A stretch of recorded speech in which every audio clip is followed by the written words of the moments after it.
Assalamualaikum warahmatullahi wabarakatuh. Di pertemuan kali ini kita masih membahas seputaran hadis qudsi. Perbedaan hadis qudsi dengan Al-Quran dan hadis nabawi. Kalam atau perkataan yang disampaikan kepada Allah ada 3 macam: Al-Quran, Alkitab, dan hadis qudsi.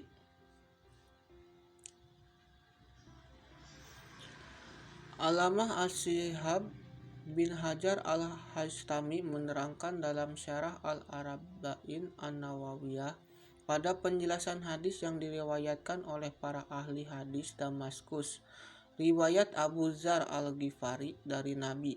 Beliau meriwayatkan dari Rabbnya, dia berfirman, "Ya ibadi, inni haramtu dzulma 'ala nafsi wa ja'altuhu bainakum muharraman fala tadzalamu." Wahai hamba-hambaku, sungguh aku mengharamkan kezaliman pada diriku, dan aku menjadikannya haram di antara kalian, maka janganlah kalian saling menzalimi.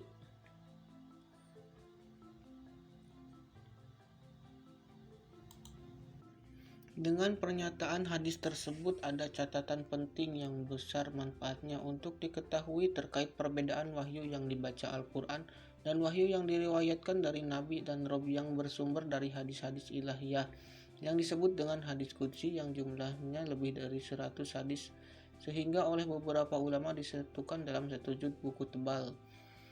Pertama dan yang termulia tidak lain ialah Al-Quran Al-Karim, sebab kemukjizatan dari segala sisi yang membuat perkataan ini berbeda dari perkataan lainnya.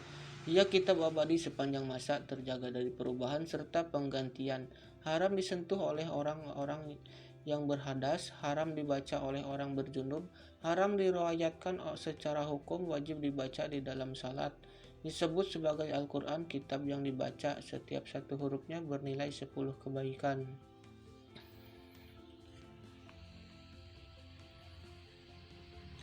Berbeda dengan kitab-kitab lain dan hadis-hadis qudsi dalam tulisannya yang boleh disentuh dan dibaca oleh orang berhadas dan junub, yang boleh diriwayatkan secara makna, yang tidak boleh dibaca dalam salat karena dapat membatalkan salatnya, yang tidak disebut Quran, yang satu hurufnya tidak bernilai 10 kebaikan.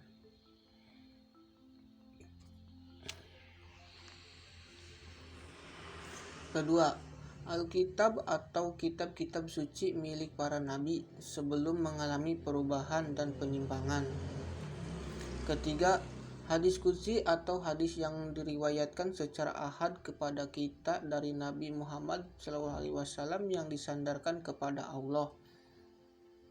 Hadis qudsi adalah kalam Allah yang disandarkan kepadanya. Dengan demikian, penisbatan ini kembali kepada subjek atau pelaku pembicara. Pasalnya, yang menuturkan pertama kali adalah Allah, namun terkadang disandarkan kepada Rasulullah, mengingat beliau yang menyampaikan ini kepadanya, berbeda dengan Al-Quran yang hanya disandarkan kepada Allah semata.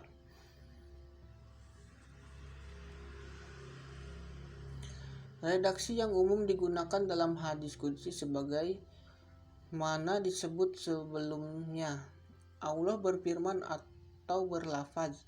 Rasulullah bersabda dalam hadis yang diriwayatkan dari Rabbnya. Atas dasar itu, para ulama berbeda pendapat terkait sunnah hadis Nabi lainnya.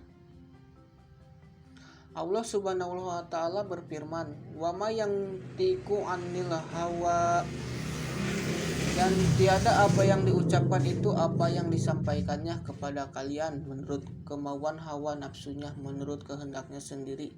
Quran Surat An-Najm ayat 3. Menguatkan kemungkinan pertama, yaitu berdasarkan wahyu, juga hal ini didukung oleh pernyataan Nabi sendiri. "Allah inni utitul kitaba wa mislahu ma'ah." Ketahuilah, sesungguhnya aku diberi kitab, Al-Quran dan wahyu yang sepertinya bersamanya. Al-Hadis. Hadis qudsi tidaklah terbatas pada satu cara penerimaan wahyu, yakni melalui malaikat Jibril, namun bisa juga dengan cara-cara lain, misalnya melalui mimpi, pemberitahuan dalam hati atau ilham, serta melalui lisan malaikat.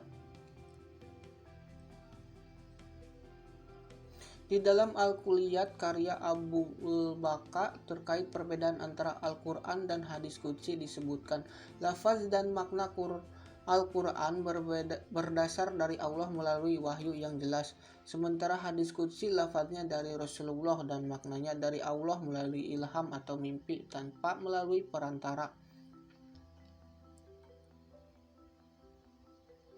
Beberapa ulama mengemukakan Al-Quran ialah wahyu yang lafaznya mukjizat dan diturunkan melalui perantara Jibril. Adapun hadis qudsi bukanlah mukjizat dan disampaikan tanpa perantara. Hadis seperti ini disebut hadis qudsi, hadis ilahi, atau hadis rabbani. At-Tibi menyatakan Al-Quran ialah lafaz yang diturunkan perantara di Jibril kepada Nabi Muhammad SAW. Sedangkan hadis qudsi adalah kabar, informasi yang disampaikan secara makna melalui ilham atau mimpi kenabian. Kemudian beliau memberitahukan kepada kaum muslimin. Adapun hadis-hadis nabawi selain hadis qudsi, semuanya tidak beliau sandarkan kepada Allah dan tidak pula beliau tegaskan bahwa ia diriwayatkan darinya.